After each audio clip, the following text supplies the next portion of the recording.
ఏపీలో అన్ని బీసీ సంఘాలను ఏకతాటిపైకి తీసుకొచ్చి బీసీ జేఏసీని ఏర్పాటు చేసినట్లు బీసీ జేఏసీ రాష్ట్ర అధ్యక్షులు ఆదిశేషు తెలిపారు. రాష్ట్రంలో నష్టపోతున్న బీసీ సామాజిక వర్గాన్ని అభివృద్ధి బాటలో పయనించేలా చేయడంలో జేఏసీ కృషి చేస్తుందన్నారు. రాష్ట్రంలో ఎక్కడైనా బీసీలు నష్టపోతే తక్షణమే బీసీ జేఏసీ స్పందించి వారి కోసం పోరాటం చేస్తుందని, అన్ని వర్గాల ప్రజలు అభ్యున్నతి కోసం జేఏసీ నేతలు కృషి చేస్తుందన్నారు. 50 అప్పుడు అన్ని రాష్ట్రంలో ఉన్న బీసీ సంఘాలన్నింటినీ కలిపి అందరిని ఆహ్వానించి ఏర్పాటు చేయడం జరిగింది. అప్పుడు 50 బీసీ సంఘాలు వచ్చినాయి. అందరూ కూడా ఎవరికి తోచిన విధంగా వాళ్ళు కష్టపడి పనిచేస్తున్నారు. అలా ఎవరికి వాళ్ళు విడిపోతే కష్టం, అందరూ కలిసి పనిచేయాలనే నేపథ్యంతో బీసీ వెల్ఫేర్ జేఏసీని దీంట్లో బీసీ సంఘాల అధ్యక్షుల్ని, కుల సంఘాల అధ్యక్షుల్ని, ముఖ్యంగా ఈ 2 సంఘాల కన్నా కూడా ఒక సమాజంలో విలువైన వ్యక్తులు, కమిట్మెంట్తో పనిచేసేవాళ్ళు, గొప్ప వ్యక్తులు, మంచి మేధావులు, ఇటువంటి వ్యక్తుల్ని మేము వాళ్ళ దగ్గరికి వెళ్ళి దీని యొక్క ఆశయము, దీని యొక్క ఉద్దేశం ఏర్పాటు చేయటం వల్ల ఏంటనేది దాన్ని వివరించి అట్లా గొప్ప వ్యక్తుల్ని తీసుకొని జేఏసీని ఏర్పాటు చేయడం జరిగింది. జేఏసీ ముఖ్య ఉద్దేశం అంటే ముఖ్యంగా అందరినీ, బీసీల్లో ఉన్నటువంటి అట్టడుగు వర్గాలందరినీ కూడా సమీకరించి ఒకటిగా చేసి ఈ బీసీ ఫలాలందరికీ అందే విధంగా చేయాలనే దృఢ సంకల్పంతో మేము ఏర్పాటు చేసాం. దీంట్లో ఉన్నటువంటి వ్యక్తులందరూ కూడా అన్ని రంగాల్లో నిష్ణాతులైన వ్యక్తులతో ఏర్పాటు చేసాం. దీంట్లో అంతా గొప్ప వ్యక్తులు ఉన్నారు.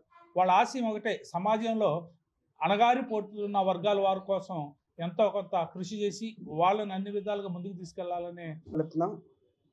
అట్లానే మీ అందరికీ తెలుసు, బీసీ వెల్ఫేర్ జేఏసీ అంటే ఇదే పొలిటికల్ ఆర్గనైజేషన్ కాదు. వివిధ పొలిటికల్ ఆర్గనైజేషన్స్ నుంచి ఉన్న వాళ్ళు కూడా ఇందులో సభ్యులుగా ఉన్నారు.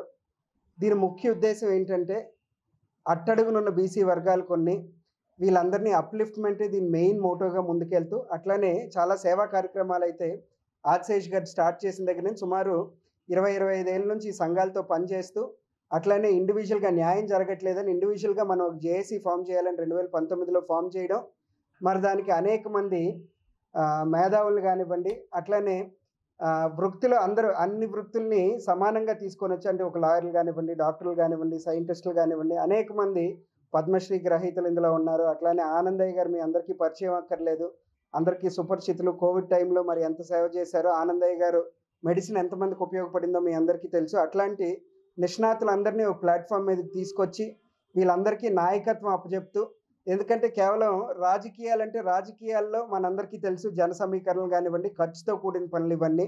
అట్లా కాకుండా జేఏసీ తరఫున ప్రతి ఒక్కరు, జేఏసీలో ఉన్న అందరూ ఏదో ఒక రకంగా సామాజిక స్పృహతో సామాజిక సేవ చేస్తున్న వాళ్ళందరినీ ఒక ప్లాట్ఫామ్ మీదకి తీసుకొచ్చి వాళ్ళ ఐడియాలజీ బేసికల్గా గవర్నమెంట్కి ఏమైనా బీసీల తరఫున ఏ ప్రభుత్వం ఉన్నప్పటికీ, గతంలో ఉన్న వైసీపీ కానివ్వండి, ఇప్పుడున్న కూటమి ప్రభుత్వానికి కానివ్వండి, సలహాలు సూచనలు ఏమైనా ఇవ్వాలనుకుంటే ఖచ్చితంగా జేఏసీ తరఫున సలహాలు సూచనలు ఇచ్చి బీసీలు అందరూ అప్లిఫ్ట్మెంట్ కోసం పనిచేస్తున్న ఆదిశేష్ గారికి, వెంకట్రావు గారికి, అట్లానే మొత్తం కార్యవర్గం అందరికీ ప్రత్యేక ధన్యవాదాలు తెలియజేసుకుంటున్నాను.